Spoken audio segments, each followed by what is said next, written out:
Hello and welcome to today's edition of the Daf Yomi. We're doing Menachos Daf 7a and let's dive straight in. So just to continue from the last Daf, the Gemara challenges, i.e.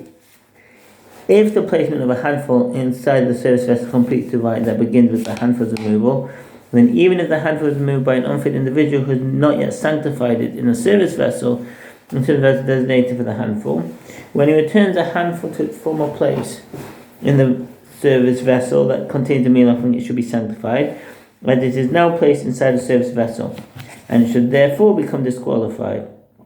It should not matter whether the handful is placed in the vessel designated for it or back in the same vessel it was taken from. Concerning this challenge, Rabbi Yochanan says, that is to say that service vessels sanctify items placed in them only when they are placed there with specific intent. So what's the footnote? Kalei shavis ein mekadshin ela midas. Service vessels sanctify items placed inside them only when they were placed there with the intent to sanctify them.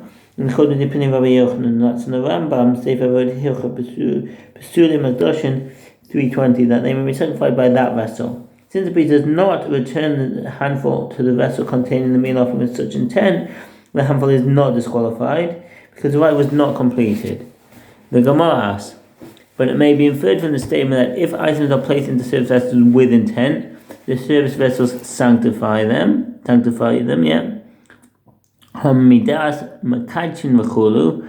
This is not an incidental discussion, but relates to the main issue at hand. If, as Rabbi Yochanan apparently proceeds to claim, service vessels do not sanctify disqualified items at all, then this handful removed by a non-priest should likewise not be sanctified, and he should be able to return the handful to the original vessel, and the meal offering should not be disqualified. And that's in the Shita Mechubeses. But didn't Reish Lakish raise a dilemma for Rabbi Yochanan? What is halacha with regard to service vessels? I.e., do they sanctify disqualified items to the extent that they may be sacrificed upon the altar ab initio? Rabbi Yochanan said to him that they do not sanctify items. The Gemara responds, this is what Rabbi Yochanan said to him. They do not sanctify disqualified items that are placed inside them to the extent that they may be sacrificed, but they do sanctify them to the extent that they are disqualified. If an item that is fit to be placed inside a service vessel was placed inside one, even if the item was disqualified, it is sanctified to the extent that it may not be redeemed. But with regard to blood that was collected in a vessel, it is sanctified even to the extent that it may be sacrificed upon the altar. Sefer Hilcha Pesulim Magdoshin 318, see Mahavei Kokas, because of Mishnah and Anachem Mishnah there, see also 319 to 21.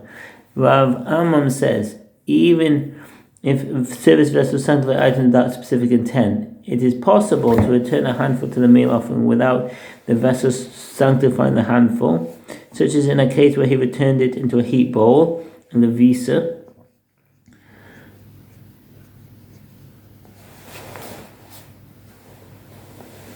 Bisa, a bowl from the Greek besa, which refers to a large cup. He placed a handful upon the heap of flour in such a manner that the handful did not enter the airspace of the vessel containing the meal offering. Consequently, the handful is not sanctified by the vessel. And the Gemara asks, but if the meal offering was heaped, how was he initially able to remove a handful from it? The handful must initially be removed from within a vessel. Well, it is possible to return the handful without sanctifying it in a case where he returned it to a full bowl, i.e. it was full to the brim but not heaped. When the priest initially removes a handful from such a vessel, he removes it from inside the vessel, but when it is returned, it does not enter the airspace of the vessel. The Gemara asks, once he removed the handful, he formed a furrow in the surface of the meal offering, and therefore when he returns the handful to its previous place inside the vessel, he is entitled to return to a spot within the vessel, i.e. the furrow. If so, the handful should be sanctified to the extent that the vessel disqualifies it. The Gemara responds, when he returns it to the vessel containing the meal offering, he does not place it directly in the furrow. Rather, he lays it on the wall of the vessel and moves the vessel, and the handful falls by itself into the furrow. In this manner, it is as though a monkey rather than a person returned the handful to the furrow, and the handful therefore not sanctified. And the Gemara returns to its discussion of the opinion of Rabbi Teva. Rabbi Yirmiyah said to Rabbi Zera, And let one interpret Ben Bateva's ruling as speaking of a case in which the handful is not sanctified by the vessel containing the meal offering, such as where he returned it to a vessel that is resting upon the ground. Rather, the fact that this was not suggested indicates that serious vessels sanctified items placed inside them even while resting on the ground. And it's correct to conclude from here that one may remove a handful of a meal offering from a serious vessel that is resting upon the ground. When David said to him, "You have touched upon the element that was already raised before," as when Rabbi Avimi was learning tractate Menachos in the study hall of Rav Chisda. Who's Rav Avimi? Avimi was a Babylonian Amorah who lived during the time of the first and second generation of Amoraim. He discussed halachot with numerous other Amoraim and transmitted many of their opinions as well. As is evident here, Rav Chisda was a trusted student of his, and Avimi requested his help to recall the halachot of this tractate. The Gemara interrupts the statement with a question. And did Rabbi Avimi really learn in the study of Rav Chisda? But didn't Rav Chisda say, "I absorbed many blows"? Kulfei. What's kulfei? Apparently related to the Persian kulpal club. The Gaonim describe it as a stick. One side of it was thick, into which one could embed protruding nails or other sharp items. From Avimi, as a result of the halacha, Avimi would mock me when I questioned his statement with regard to the sale of orphans' property by the court, which is contradictory to the ruling of a particular writer. Avimi explained to me that if the court comes to announce such a sale on consecutive days, and then it's announced for 30 days in accordance with that writer, but it will be announced only on Monday, Thursday, and Monday, then it is announced over the course of 60 days. If so, Rav Chisda was in fact the pupil of Rabbi Avimi. Was in fact the pupil of Avimi was a teacher.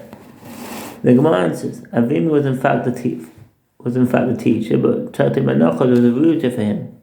He forgot it, and Avimi came before a student of Rav Chisda to help him recall his learning. The Gemara asks, if Rav Chisda was in fact Avimi's student, Avimi sent for him, and Rav Chisda come to Avimi. In response, Avimi thought that this would be more helpful in this matter.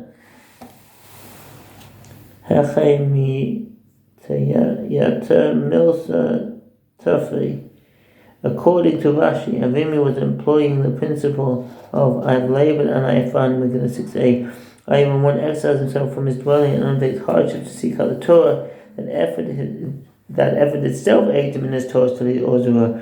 It was explained that he hoped the self-degradation of traveling to his pupil would serve as a catalyst for recalling his learning. Shmuel. That by exerting the effort to travel to his pupil in order to learn from him, he would better retain his studies. The Gemara returns to the statement of Rabbi Zera. Naaman encountered Avimi upon his return from the study hall of Rav Chisda, and said to him, "How does one properly remove a handful from a meal offering?" And he pointed to a vessel that was resting on the ground and said to him, "From this vessel one may probably remove a handful." And said to him, "May one remove a handful from a vessel that is resting upon the ground?" And he said to him, "When I said that such a vessel may be used, I meant that one priest would first raise it from the ground, and then another priest would remove a handful from it."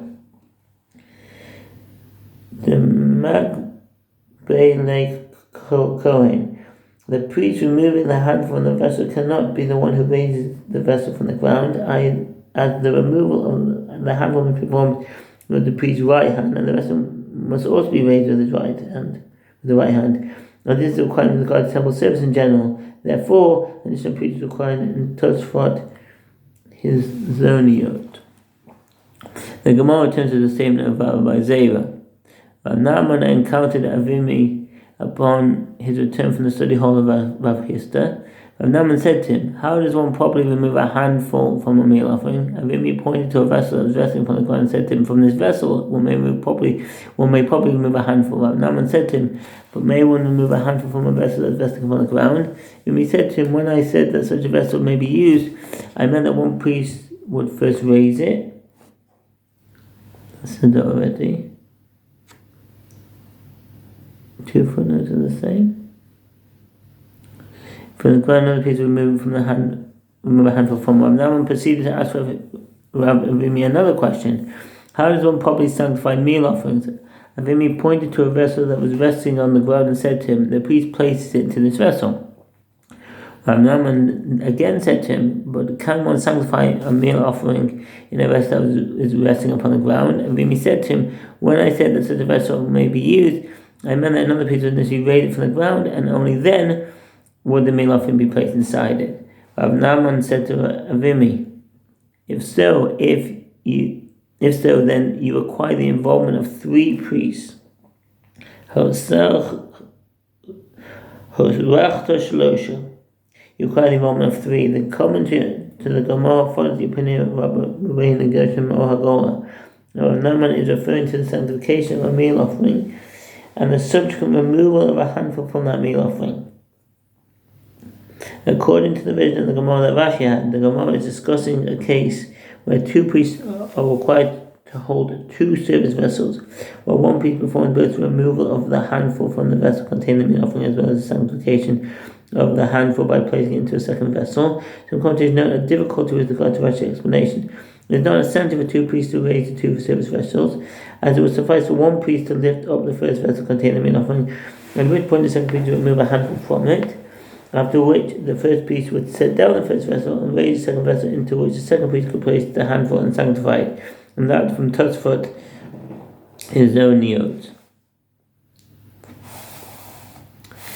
I want to raise the vessel, 1 to sanctify the meal offering, and 1 to remove the handful from the meal offering. And when we said to him, let it require even 13 priests, just as the service of the daily burnt offering required the involvement of 13 priests. The need for several priests presents no difficulty. Rav Naaman raised another objection to the statement of Rimi from a Mishnah in 12a, and discusses the halacha that improper intentions during the service of a meal offering disqualify it. This is the principle. In the case of anyone who removes the handful, or places the handful in the vessel, or conveys the vessel with the handful to the altar, or burns the handful on the altar, with the intent to partake of an item whose typical manner is such that one partakes of it, or to burn an item whose typical manner is such that one burns on the altar, e.g. the handful or the frankincense outside its designated area, the meal offering is unfit, but there is no liability for excision in the water come the curry. And no one explained his objection. All the rites of a meal offering are taught in the Mishnah, and yet raising the vessel from the ground is not taught. It's indicated that there is no requirement to raise a vessel from the ground in order to use it for the service of a meal offering. And we responded, the Tana cited the order of the sacrificial rites, i.e. there is rites concerning which improper intentions disqualify a meal offering, but he did not cite the order of the priest, and he did not cite the total number of the priests involved in the service. On the same topic, the sages raised a dilemma for Rosh Hashanah. What is halacha with regard to the permissibility of removing a handful from a vessel that is resting upon the ground? Is this removal valid? Rosh Hashanah said to one of the sages who raised the dilemma, go out and see what they do within the sanctuary when they remove the bowls containing the frankincense or placed on the altar of the shewbread. So the picture here, the priest placed the shewbread on the table, the shulchan. The image shows the priest replacing the old arrangement of the shewbread with the new arrangement. 2 bowls frankincense were placed on the table alongside the 2 arrangements. In order to burn the frankincense upon the altar, the Mishnah 99b states, when the priest would replace the shewbread every Shabbat, 4 priests would enter the sanctuary, 2 with the 2 arrangements of the new shewbread in their hands, and 2 with the 2 bowls.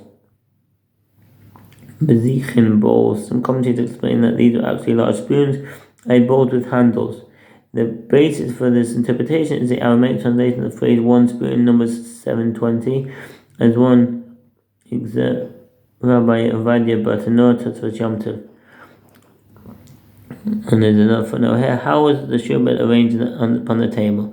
4 priests entered the sanctuary, 2 with the 2 arrangements of the new shewbread in their hands, and 2 with the 2 bowls of frankincense.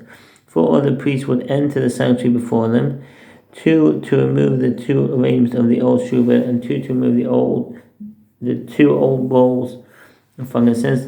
The priests who were placing the new bread and bowls stood to the north, facing the south, and those who were removing the old stood to the south and faced north.